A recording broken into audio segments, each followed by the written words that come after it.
آزادی کا مہینہ ہے، اگست میں اللہ تعالیٰ نے پاکستان ہمیں عطا فرمایا۔ پاکستان اللہ تعالیٰ کی اس دنیا پہ مسلمانوں کے لیے بہت بڑی نعمت ہے، لیکن آزادی کو منانے کے کچھ تقاضے ہوتے ہیں۔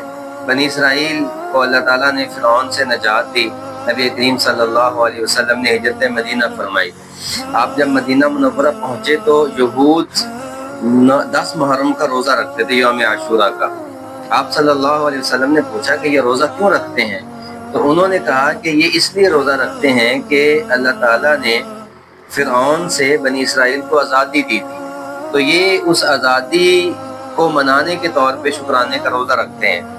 تو اللہ کے رسول صلی اللہ علیہ وسلم نے فرمایا کہ ہم یہودیوں کی مشابہت نہیں کریں گے، اگلے سال ہم 10 کے ساتھ 9 کا روزہ بھی رکھیں گے۔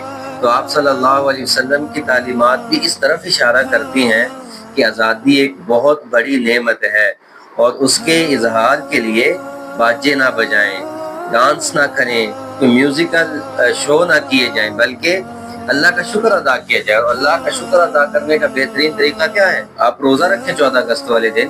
آپ 14 اگست والے دن مسجدوں کو آباد کریں، نوافل پڑھیں، صدقات دیں، خیرات کریں، غریبوں میں کھانے بانٹیں، غریبوں میں کپڑے بانٹیں، غریبوں میں جوتے تقسیم کریں، ضرورت مندوں کی ضرورت کو پورا کریں۔ باجے بجانا، گانا بجانا، اس پہ بہت واضح حدیث اللہ کے رسول صلی اللہ علیہ وسلم کی موجود ہے۔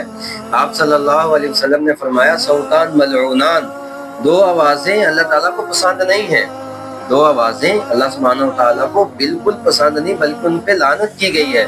تو پوچھا کیا کون سی 2 آوازیں؟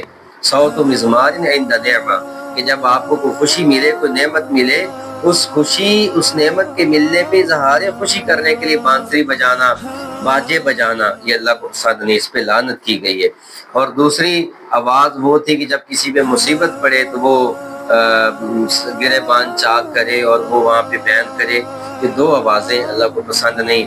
ہمارے ہاں پاکستان میں کچھ سالوں سے یہ رواج ہے، نوجوان موٹر سائیکلوں کی بانسریاں نکال دیتے ہیں اور ون ویلنگ ہو رہی ہے اور باجے بجائے جا رہے ہیں، اور اچھا خاصا ایک ہنگامہ برپا ہوتا ہے۔ کسی بھی طرح سے وہ محسوس نہیں ہوتا کہ یہ لا الہ الا اللہ محمد الرسول اللہ پڑھنے والی قوم اس خطے کے ملنے پہ اظہار خوشی کر رہی ہے، جس خطے کی بنیاد بھی پاکستان کا مطلب کیا لا الہ الا اللہ پہ حاصل کی گئی تھی۔ میری یہ گزارش ہے کہ خوشی منائیں، 14 اگست کے دن کو سیلیبریٹ کریں، لیکن اسلامی اصولوں کے مطابق کریں، موٹر سائیکل نہ بھگائیں، کسی کو نقصان نہ دیں۔ کتنے ایکسیڈنٹ ہو جاتے ہیں، کتنے نوجوانوں کے سر پھٹ جاتے ہیں، کتنے موت کی آغوش میں چلے جاتے ہیں۔ باجے بجانا، فضول چیزوں پہ پیسے خرچ کرنا اور اوپر سے اللہ تعالیٰ کی لعنت کا مستحق ہونا کبھی بھی ہمارے لیے فائدہ مند اور سود مند نہیں ہو سکتا۔ خدا کرے میری عرض پاک پہ اترے وہ فصل گل، جسے اندیشہ زوال نہ ہو۔ پوری قوم کو میری طرف سے 78ویں آزادی کا یہ سال مبارک ہو۔ پاکستان زندہ باد۔